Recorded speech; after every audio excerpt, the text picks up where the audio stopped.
पढ़ के उम्र बात कर दे पढ़ाई, हमारा पकड़ जन प्यार के चढ़ाई। हट ना होने रे, पढ़ के उम्र बात कर दे पढ़ाई, हमारा पकड़ जन प्यार के चढ़ाई।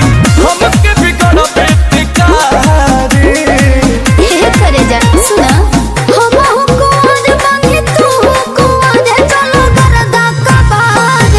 आए हाय रे हमर लोभर दुलारे, आए हाय रे चलो गरदा